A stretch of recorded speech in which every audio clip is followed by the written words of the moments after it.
우리 교회도 이단 때문에 아픔을 겪은 적이 있었죠. 공교롭게도 제가 전도사 때 저희 교회에서 이단 문제가 발생했고 몇 가정이 교회를 떠났었습니다. 그때 이제 신천지가 문제가 됐었는데요.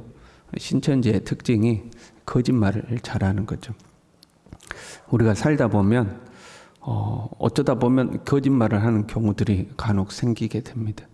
어떤 곤혹스러운 상황이 발생해서 그것을 피하려고 어쩔 수 없이 거짓말을 하는 경우들이 살다 보면 간혹 생기기도 하죠. 그런데 제가 경험한 신천지는 그런 어쩔 수 없는 정말 곤혹스러운 상황에서 아닌데요, 이제 이렇게 말하는 그런 정도의 거짓말이 아니었죠. 정말로 교묘한 말로 거짓말을 하고 사람을 속이고 이제 그런 단체였습니다. 이 새벽에 나오신 분들 중에 앞으로 이단에 빠지는 분들이 있을까? 없을 것이라 생각됩니다. 뭐 아멘 안 한 것이 빠질 거요? 새벽에 나오신 분들 중에 이제 이단에 빠질 사람이 없겠죠.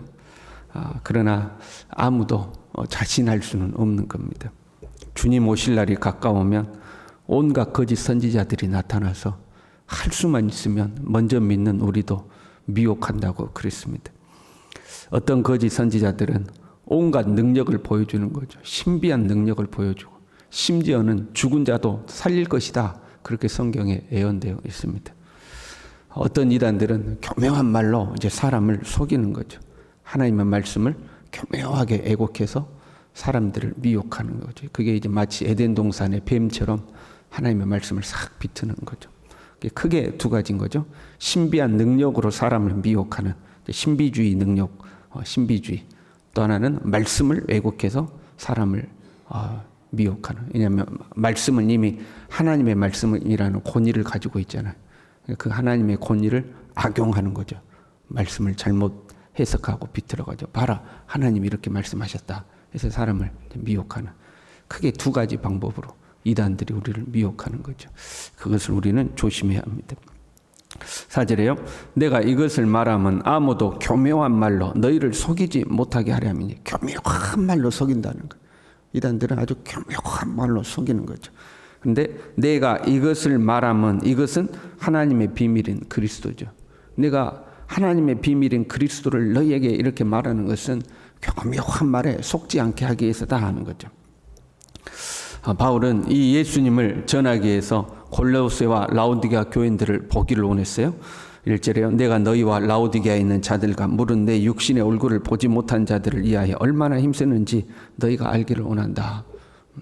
너희들을 만나기를 원하고 비록 만나지를 못했어도 다 너희를 위해서 내가 애쓰고 있다는 거죠. 그렇게 힘쓰는 이유가요.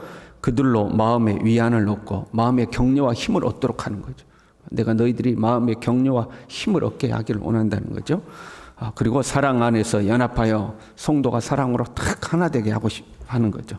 그 결과가 중요해요. 마음의 위안을 얻고 사랑 안에서 연합하여 그 결과 확실한 이해의 모든 풍성함과 하나님의 비밀인 그리스도를 깨닫게 하려 함이니 이렇게 되어 있죠.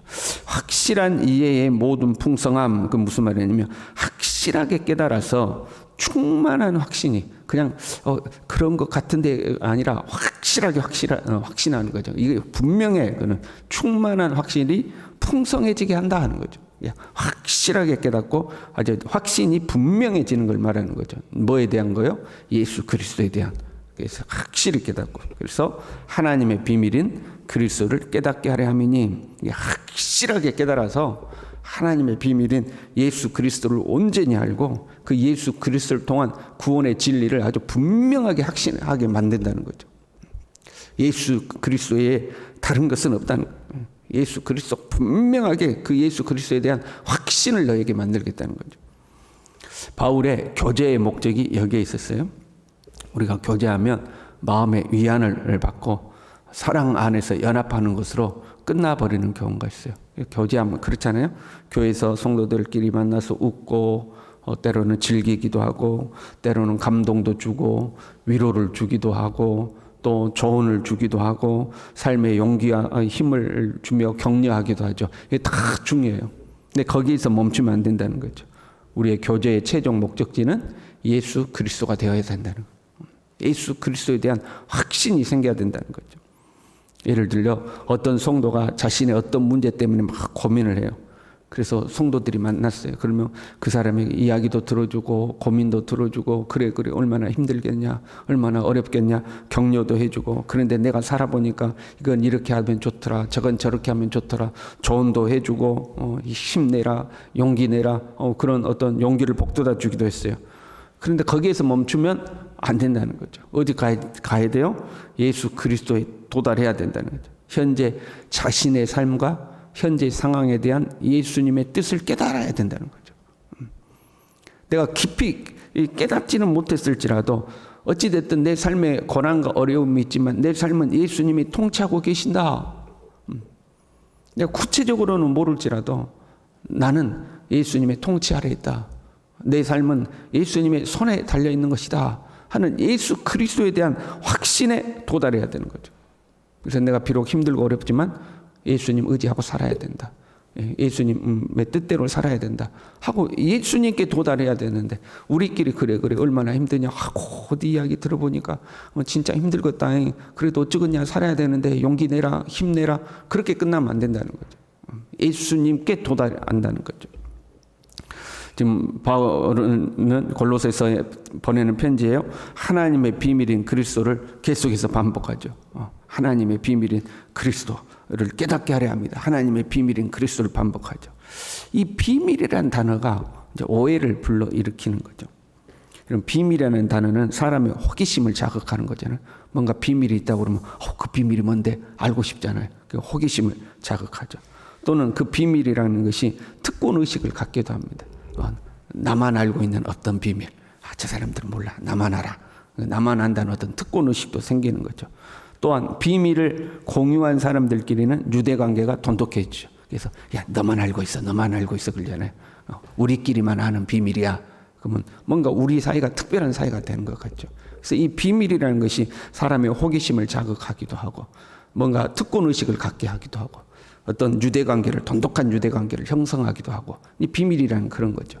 이단들이 이 비밀을 그 비밀의 특징을 이용하는 거죠. 자기들만 알고 있는 지식인 것처럼, 그것이 비밀인 것처럼 하죠. 자기들만 깨달았고 자기들만 계시되었고 자기들만 선택받았다는 거.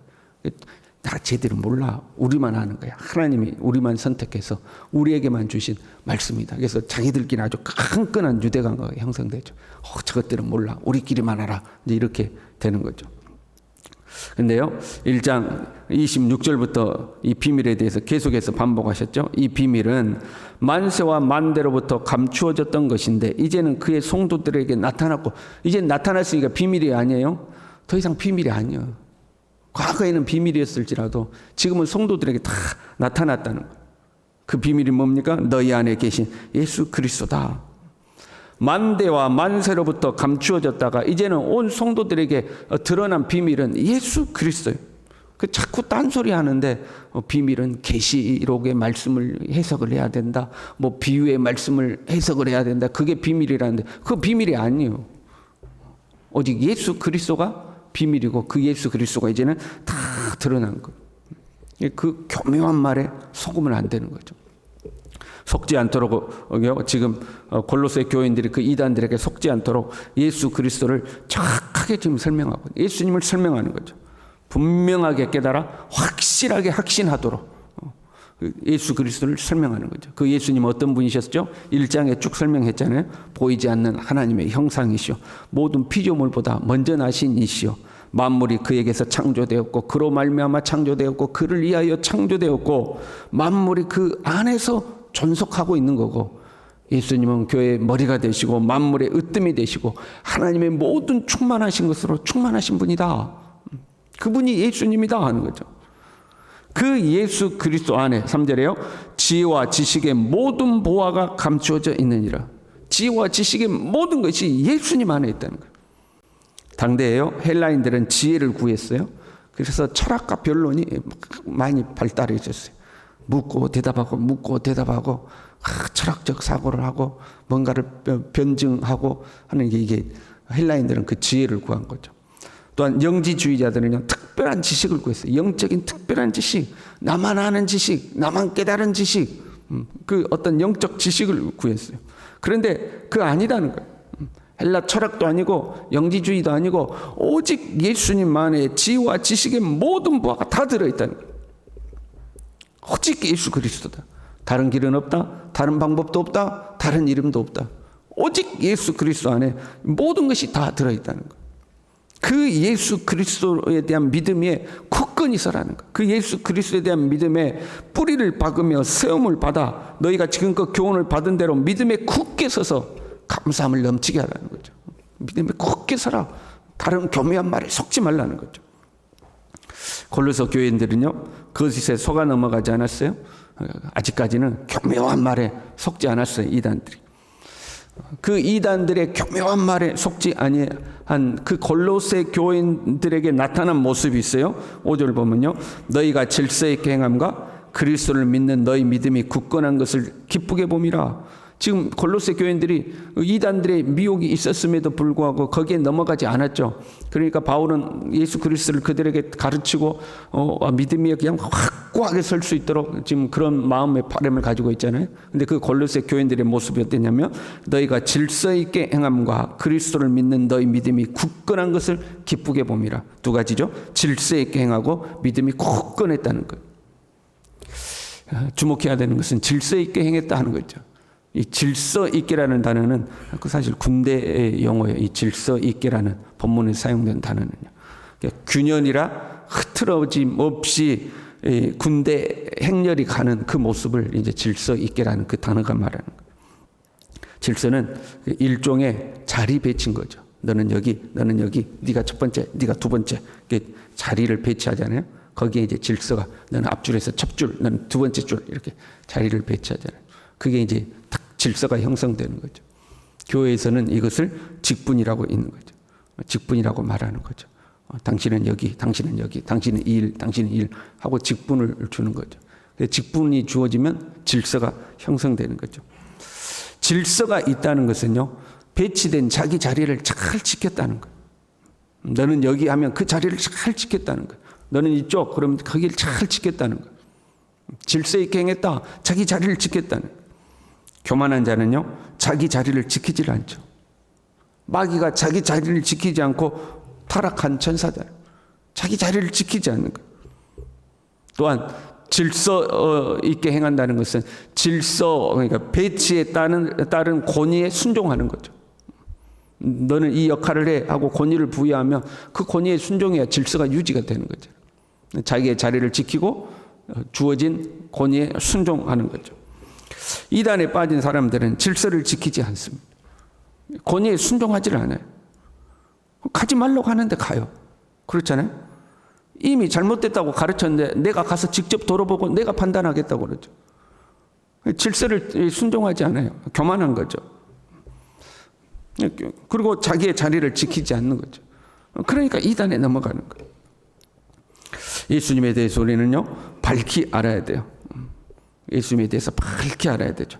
그런데 서로 우리가 예수님에 대해서 밝히 몰랐다고 해봐요. 우리가 지식이 좀 배운 게 많이 없다고 해봐요. 성경 지식이 짧다고 해봐요. 그래도 질서에만 순종해도 이단에 빠지지 않아요. 그렇잖아요. 가지 말라고 하면 안 가면 되는 거예요. 그런데 순종을 안 하는 거죠. 어떤 사람이 이단에 빠지며 교회의 책임을 묻기도 합니다. 교회에서 성경을 제대로 가르치지 않아서 사람들이 이단에 빠진다. 일부 맞기는 해요. 그러나 근본적으로는요, 순종하지 않기 때문에 이단에 빠지는 거예요. 교회에서 이단에 가라고 한 적이 없잖아요. 이단에 가지 말라고 그러잖아요. 거기는 신천지다. 거기는 안상몽이다. 거기는 뭐다. 가지 말라고 그러잖아요. 그런데 말을 안 듣는 거죠. 불순종하니까. 질서를 지키지 않으니까 이단에 빠지는 거죠. 우리는 예수 그리스도에 대한 믿음에 굳건히 있어야 돼요. 그 안에 뿌리를 박으며 세움을 받아 교훈을 받은 대로 믿음에 굳게 서서 감사함을 넘치게 해야 돼요. 갈수록 우리는 예수님에 대해서 더 잘 알아가고 예수 그리스도에 대한 믿음에 굳건히 서야 돼요. 그리고 더 나아가서 하나님이 세우신 질서에 순종해야 되는 거죠. 그때 우리가 하나님의 사람으로 더욱더 굳건하게 서는 줄로 믿습니다. 기도하겠습니다. 하나님 아버지, 날마다 우리 예수님에 대해서 우리가 알아가고 예수 그리스도를 통한 구속의 은혜와 은총에 대해서 더 확실하게 확신하고 이 믿음의 확신이 더 풍성해지고 우리가 그 안에 뿌리를 굳건하게 받고 믿음에 굳건하게 설 수 있도록 하나님 우리 모두를 붙들어 주시옵소서. 더 나아가서 하나님이 세우신 질서에 순종하고 질서 있는 모습으로 주님의 몸된 교회를 잘 섬기고 하나님의 사람으로 성장해 갈 수 있도록 우리 모두를 붙들어 주시고 우리 사랑하는 모든 성도들과 사랑하는 자녀들 중에 한 사람도 이단의 교묘한 말에 속지 아니하도록 하나님 우리 모두를 지키고 보호하여 주시옵소서. 예수님의 이름으로 기도 올리옵나이다. 아멘.